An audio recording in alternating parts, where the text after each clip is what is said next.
ஏய்களை 2024ல Tamil டபுள்ல Amazon பிரைமில் வந்த ஒரு action movie DJ Croatia இந்த படத்தை வந்து டைரக்ட் பண்ணிருக்காங்க. சிலோசியா மிக்சில் மற்றும் பல அந்த படத்தை நடிச்சிருக்காங்க. இந்த படம் 2018ஆம் வருஷத்துல வெளிவந்துருச்சு. இப்போ அமேசான் பிரைம்ல தமிழ் டபுள் அவைலபிளா இருக்கு. மறக்காம செக் அவுட் பண்ணி பாருங்க. இந்த படத்தோட கதையை பார்த்தரலாம். இந்த படத்தோட ஹீரோ ரெண்டு பேரும் ட்வின்ஸா இருப்பாங்க. இவங்களுக்கு ஒரு அம்மா தான், அப்பா கிடையாது. இவங்க ரெண்டு பேர்ல அண்ணா வந்து இறந்துருவாங்க. அண்ணா இறந்த உடனே தம்பியோட அக்கௌண்ட்ல மிகப்பெரிய ஒரு அமௌண்ட் கிரெடிட் ஆகும். அந்த அமௌண்ட் கிரெடிட் ஆன அடுத்த கணமே ஒரு லேடிஸ் வாய்ஸ் ஒன்று பேசும். அது என்னன்னா, ஒரு மிகப்பெரிய ஒரு டாஸ்க் ஒன்று கொடுக்கும், இல்லீகலான டாஸ்க் ஒன்று கொடுக்கும். இது எப்படியாவது செஞ்சு முடிக்கணும், இல்லைன்னா நிறைய பிரச்சனை சந்திக்க நேரிடும் அப்படின்னு சொல்லிட்டு பிளாக்மெயில் பண்ணி அந்த டாஸ்க்கை அந்த குரலை வந்து செய்ய வைக்கும். இன்னொரு பக்கம் அவங்களுடைய அம்மாவையும் அந்த லேடிஸ் குரல் மிரட்டும்.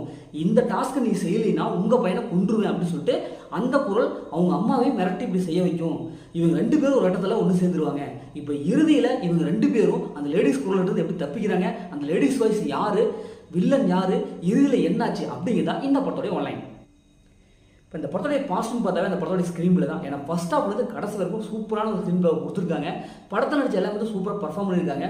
குறிப்பாக ஆக்ஷன் சீக்வன்ஸில் ஒவ்வொன்றும் செம்மையாக இருக்குது. படம் பார்க்கும்போது ஃபர்ஸ்ட் ஹாஃப் வந்து கடைசி வரைக்கும் எப்பா என்னையா அது 2018ஆம் வருஷமே இந்தளவுக்கு ஒரு படம் வந்திருக்கான், அந்தளவுக்கு டெக்னிக்கலாக செம்ம ஸ்ட்ராங்காக இருக்குது. அதாவது படம் அடுத்தது என்ன நடக்கும் அப்படின்னு ட்விஸ்ட் அண்ட் டர்ன்லாம் பக்காவாக மெயின் பண்ணியிருக்காங்க.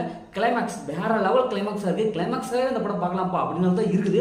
ஏன்னா அந்த அளவுக்கு ஒரு அல்டிமேட்டான ஒரு சூப்பரான கிளைமேக்ஸை கொடுத்துருக்காங்க. அதுவும் பியூஜிமிக்ஸ்லாம் தரமாக இருக்குது. சினிமோட்டோகிராஃபிக் அந்த கேமரா ஆங்கிள்லாம் சூப்பராக இருக்குது. இப்படி படத்தில் எல்லா விஷயமும் பர்ஃபெக்டாக பண்ணியிருக்காங்க.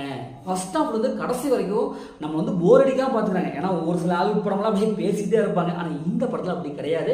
படம் பார்க்க அடுத்தது என்னடா நடக்கும், சீட்டோட நுனியில் உட்கார வச்சு நம்மளை பார்க்க வச்சுருக்காங்க. இப்போ இந்த படத்தோடைய மைனஸ்ன்னு பார்த்தாவே மைனஸ் எதுவுமே இல்லைன்னு நான் சொல்லுவேன். ஏன்னா அந்தளவுக்கு படம் பர்ஃபெக்டாக இருக்குது.